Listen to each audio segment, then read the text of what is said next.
रसिकांनो, दोस्तांनो, नमस्ते. आपल्या सर्वांना शुभ दिवस. दोस्तांनो, रांगोळीच्या रंगाची, उठण्याच्या सुगंधाची, आकाश कंदिलाच्या रोषणाईची, फराळाच्या चटकदार चवीची, ही दीपावली आनंदाची, हर्षाची, सौख्याची आणि समाधानाची जावो. दोस्तांनो, दिव्याप्रमाणे तुमचं आयुष्य हे उजळून जावं, हीच दीपावलीच्या सदिच्छा तुम्हाला आणि तुमच्या कुटुंबाला, संपूर्ण परिवाराला माझी मराठी आणि अक्षरज्योत परिवाराच्या वतीनं खूप खूप शुभेच्छा. दोस्तांनो, खूप आनंद घ्या दीपावलीचा. चला, आजही आपल्यासाठी सुंदर विचारांची ही शिदोरी, ही मालिका अशीच पुढे घेऊन आलोय. चला, करूया सुरुवात सुंदर विचारांना, सुंदर सुविचारांना.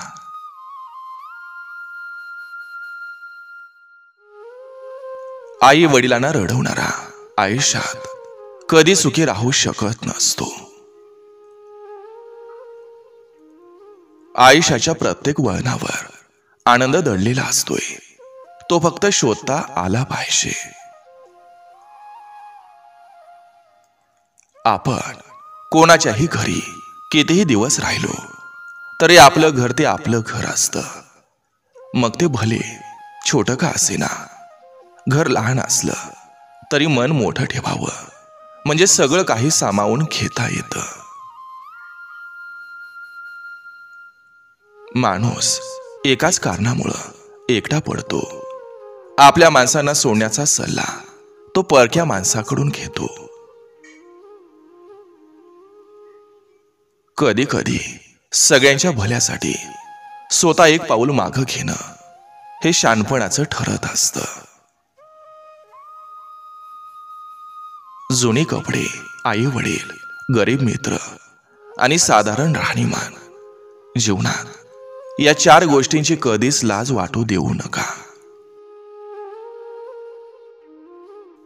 काही लोकांच्या पोटात तेव्हा जास्त दुखतं जेव्हा त्यांना आपण केलेली प्रगती पाहवत नाही. पाण्याचा एक थेंब चिखलात पडला तर तो संपतो, हातावर पडला तर चमकतो, शिंपल्यात पडला तर तो मोती होतो. थेंब तोच, फरक फक्त सोबतीचा असतो. प्रयत्न आणि सातत्य या दोन गोष्टी जवळ असल्या तर आयुष्यात अशक्य असं काहीच नसतं. आपलेपणाची हक्काची सावली संपली की परकेपणाचं कोवळं ऊन सुद्धा चटका देऊन जात असतं.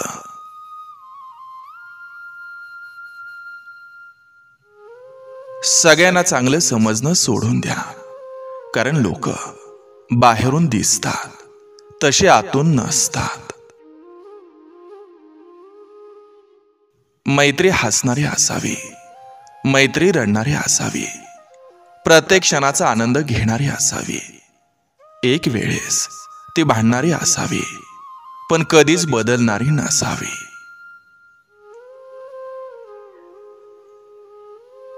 आयुष्यात खुश राहण्यासाठी पैसा नाही तर मनासारखी बायको असावी लागते.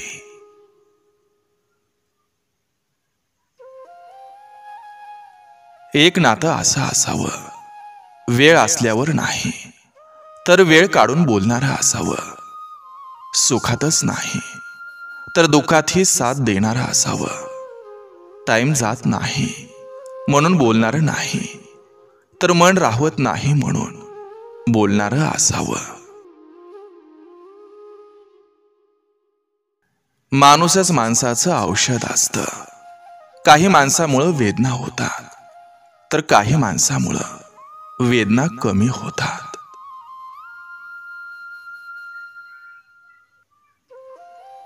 अर्थ कळता कळता संपत जातं अशी गोष्ट म्हणजे आयुष्य.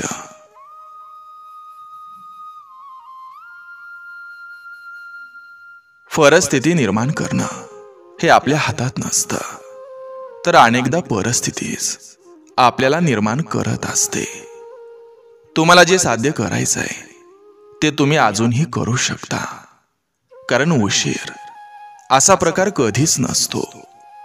जीवन तुम्हाला स्वतः बदल घडवण्यासाठी संधी देतं, पण तुम्ही जर त्यातून शिकलाच नाही तर मात्र संधी तुमच्या हातून निष्ठत असते.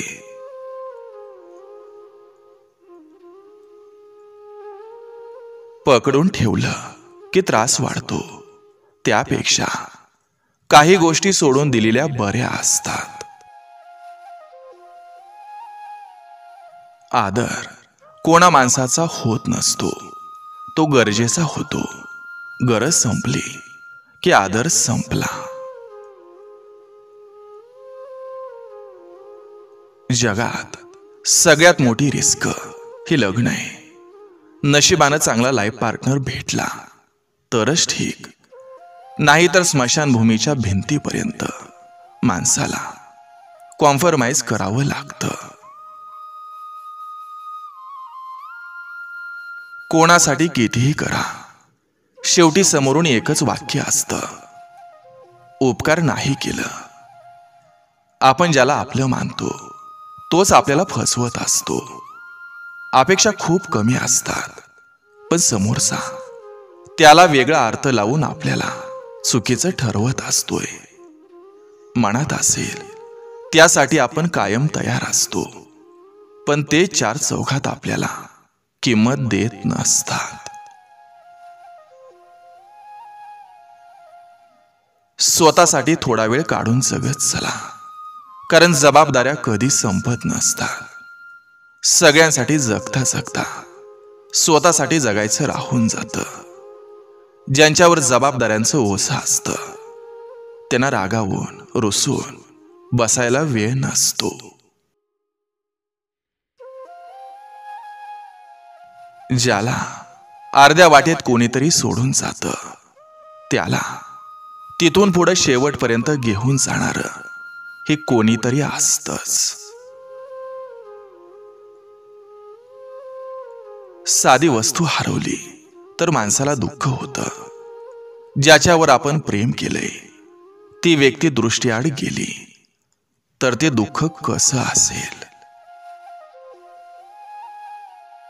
जर बायकोचं माहेरी जायचं मन असेल तर कधीही तिला जाण्यापासून थांबवू नका, कारण तुमच्यासारखंच तिचंही तिच्या आई वडिलांवर प्रेम असतं.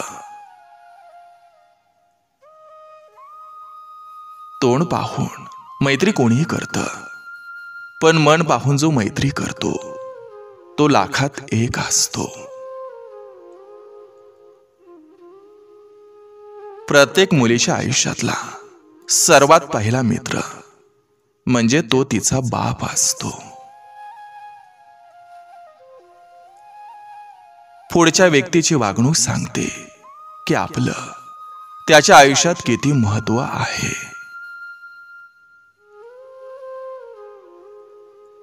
बाप म्हणजे जगण्याचं माप असतं, पाठीवरची थाप असते.